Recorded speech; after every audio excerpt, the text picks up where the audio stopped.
I don't tell this story often, not because I've forgotten it, but because every time I speak it out loud, it feels like I'm calling it back, like I'm waking something up. But you wanted to hear something real, right? Something they caught on camera? Well, here's one that's haunted me for years. It was the summer of 2016 when we went out to Pine Barrens. Just me, my buddy Kevin, his girlfriend Sarah, and Mikey, our tag-along photographer who couldn't go 5 minutes without his camera rolling. We wanted one last wild weekend before life pulled us in different directions. Bonfires, beers, stories, under a sky too big to care about us. We didn't know the woods had already picked us. The first night was perfect. Stars like pinholes in a black sheet, the soft crackle of the fire, and us talking about nothing that mattered. Around midnight, Mikey called out, "Hey, who's that?" He pointed past the firelight into the pines. We turned, squinting into the dark. Two glowing spots, low, unmoving, eyes.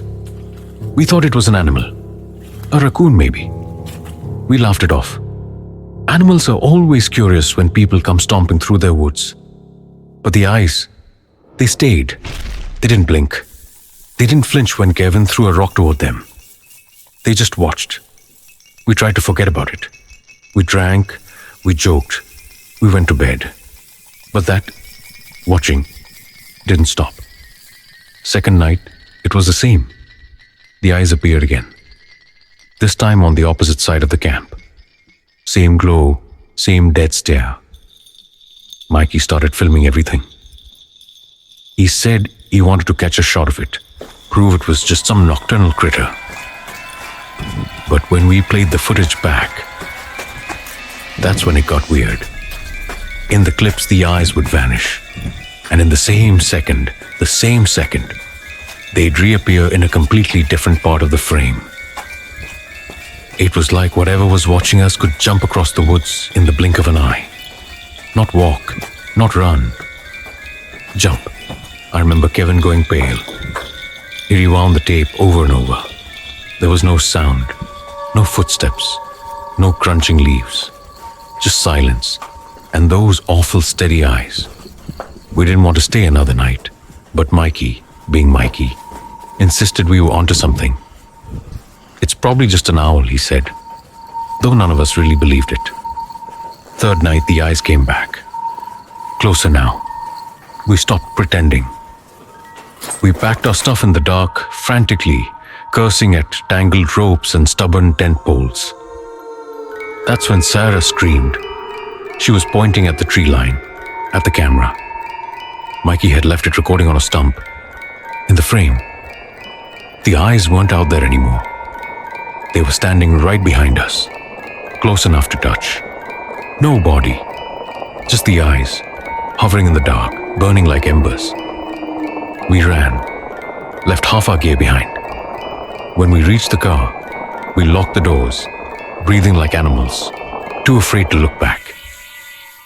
Weeks later, Mikey showed me the footage again, frame by frame.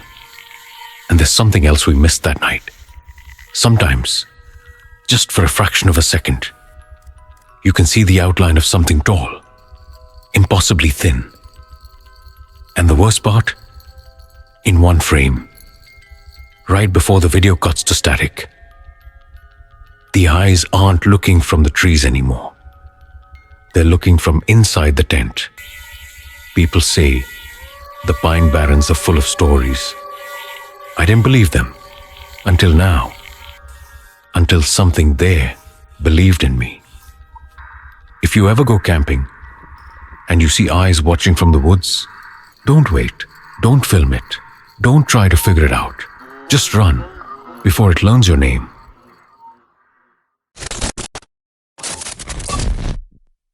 Some stories stay with you, not because they're loud or gory, but because they feel too quiet to be fake.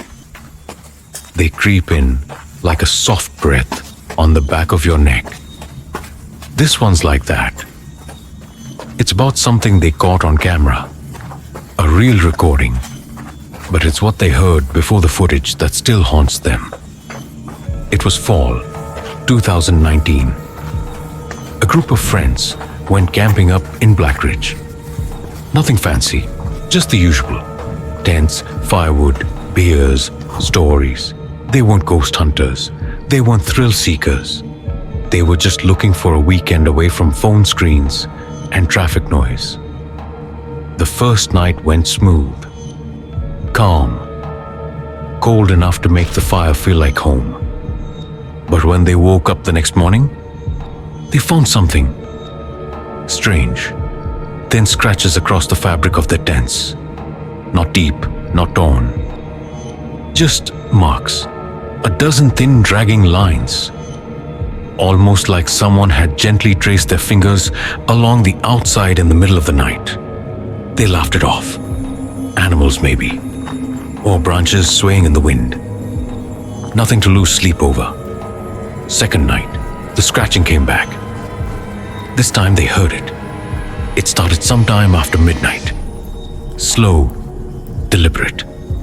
A soft dragging sound that circled the tent. They froze in their sleeping bags, too scared to unzip the flap, too nervous to speak. And then, tap or scratch or drag right against the thin fabric, inches from their heads. One of them, Liam, finally yelled out, thinking he'd scare off whatever it was. The sound stopped. In the morning, more scratches. More of those faint, claw-like marks. But now, they were on all their tents. Liam brought out his phone that night. Said if it happened again, he'd record it. Just to prove it was some animal messing with them. Nothing supernatural. Nothing weird. That night, around 2 a.m., the scratching returned. But this time, Liam had his phone ready. He hit record. He whispered to his friend beside him, "You hear that? It's right outside." You can hear it on the recording. A slow, circling scratch. Sometimes tapping, like it had little bones it was dragging across the fabric.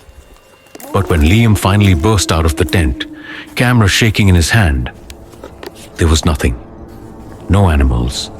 No footprints in the dirt. Just the cold night and the sound of his own panicked breathing.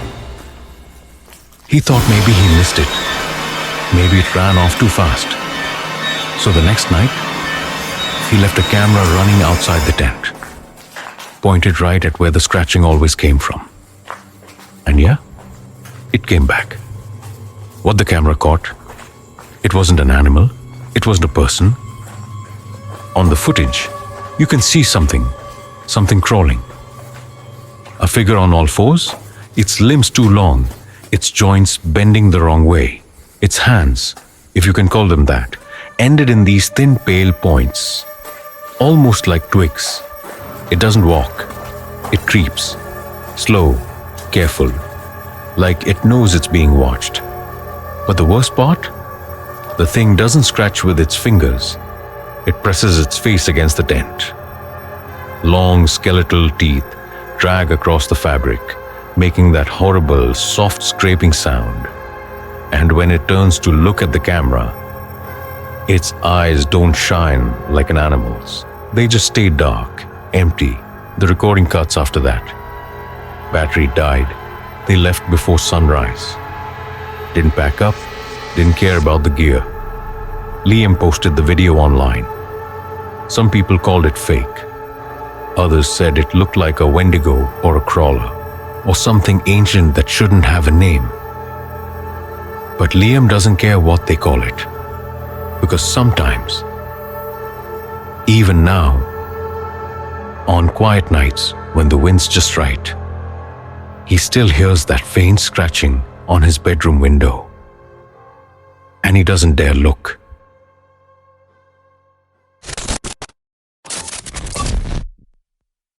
Some nights don't leave you. They hang there, years later, clinging to the edges of your memory, like wet cloth you can't peel off. This isn't one of those stories you can laugh about later.